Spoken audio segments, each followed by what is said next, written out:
Hello friend, आज की इस क्लास में आप लोग का स्वागत है। आज की इस क्लास में हम 4 मिनट में 10 ऑब्जेक्टिव क्वेश्चन करने वाले हैं और यह सीरीज डेली चलता रहेगा। 4 मिनट में 10 ऑब्जेक्टिव क्वेश्चन कंप्लीट होगा और बहुत ही महत्वपूर्ण यह ऑब्जेक्टिव क्वेश्चन होंगे, तो आप लोग डेली क्लास लेना ना भूलिएगा।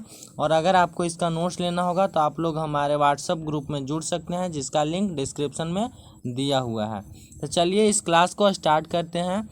और अगर आपको यह क्लास अच्छा लगेगा तो क्लास को अपने दोस्तों तक भी शेयर कीजिएगा। तो चलिए स्टार्ट करते हैं क्लास को। तो आज का हमारा सबसे पहला क्वेश्चन है कि प्रकृति में ऑक्सीजन का संतुलन कैसे होता है। प्रकृति में ऑक्सीजन का संतुलन कैसे होता है? तो प्रकाश संश्लेषण क्रिया द्वारा ऑक्सीजन का संतुलन होता है। कौन सी क्रिया द्वारा? प्रकाश संश्लेषण क्रिया द्वारा प्रकृति में ऑक्सीजन का संतुलन होता है। पेड़ प्रकाश संश्लेषण की क्रिया जब करती है तो CO2 लेते हैं पेड़ प्रकाश संश्लेषण की क्रिया करने में, और O2 को छोड़ते हैं, जिससे ऑक्सीजन का संतुलन बना रहता है। ठीक है। फिर आगे क्वेश्चन है कि मानव हृदय में कितने कोष्ठ होते हैं? मानव हृदय में कितने कोष्ठ होते हैं? तो 4 कोष्ठ होते हैं। ठीक है। मानव हृदय में कुल 4 कोष्ठ होते हैं। आगे क्वेश्चन है कि मानव हृदय का औसत प्रकुंचन दाब कितना होता है? मानव हृदय का औसत प्रकुंचन दाब कितना होता है? तो 120 mmHg। कितना होता है? 120 mmHg। ठीक है, कोई दिक्कत आपको नहीं होगा। फिर है आगे क्वेश्चन चौथा नंबर कि पौधों में वाष्पोत्सर्जन किस भाग में होता है, यानी वाष्प किस भाग से बाहर निकलते हैं पौधों में? तो पत्ता से निकलता है। कहाँ से? पत्ता से। ठीक है, कहाँ से निकलता है? तो पत्ता से निकलता है। ठीक है, कोई दिक्कत आपको नहीं होगा इस क्वेश्चन में। फिर आगे है कि हाइड्रा में प्रजनन किस विधि से होता है?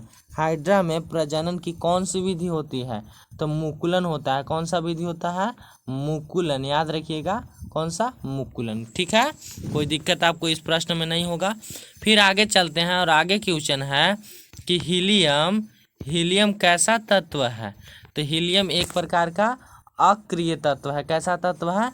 अक्रिय तत्व है। और आप लोग कमेंट करके बताइएगा कि आर्गन कैसा तत्व है। आर्गन के बारे में आप लोग कमेंट करके बताइएगा कि आर्गन कैसा तत्व है। ठीक है, हीलियम कैसा तत्व है? तो अक्रिय। और आपको बताना है कि आर्गन कैसा तत्व है। ठीक है, तो चलिए आगे देखते हैं क्वेश्चन कि जल में हाइड्रोजन तथा ऑक्सीजन के परमाणुओं की संख्या का अनुपात होता है। कितना होता है? तो 2:1 होता है। जैसे सूत्र से देख लीजिए H2O। तो पहले पूछ रहा है हाइड्रोजन, फिर पूछ रहा है ऑक्सीजन। तो हाइड्रोजन का कितना होता है? 2, और ऑक्सीजन का कितना? 1। तो अनुपात हो जाएगा 2:1। अगर पूछे इसी क्वेश्चन को कि जल में ऑक्सीजन व हाइड्रोजन के परमाणु संख्या का अनुपात कितना होता है? तो 1:2। ठीक है, कोई दिक्कत आपको नहीं होगा। फिर है कि आवर्त सारणी में आगे है आवर्त सारणी में कितने आवर्त हैं? आवर्त सारणी में कितने आवर्त हैं? तो कुल 7 आवर्त हैं। कितने आवर्त हैं आवर्त सारणी में? तो 7 आवर्त हैं। याद रखिएगा, कितने आवर्त हैं? 7 आवर्त हैं। फिर है कि सिलिकॉन क्या है? सिलिकॉन क्या है? तो सिलिकॉन एक प्रकार का उपधातु है। क्या है? उपधातु है। और आप लोग कमेंट में कीजिएगा कि सिलिकॉन का परमाणु संख्या कितना होता है। आप लोग का यह होमवर्क रहेगा कि सिलिकॉन का परमाणु संख्या कितना होता है। ठीक है, और फिर आगे लास्ट क्वेश्चन है कि OH का क्रियाशील मूलक कौन है? OH का क्रियाशील मूलक कौन है? तो अल्कोहल है। क्या है? अल्कोहल। तो कैसा लगा आपको यह सीरीज? आशा करता हूँ कि अच्छा लगा होगा। तो चलिए आज की इस क्लास को हम यहीं पर बंद करते हैं। मिलते हैं अगले क्लास में। तब तक के लिए जय हिंद, जय भारत।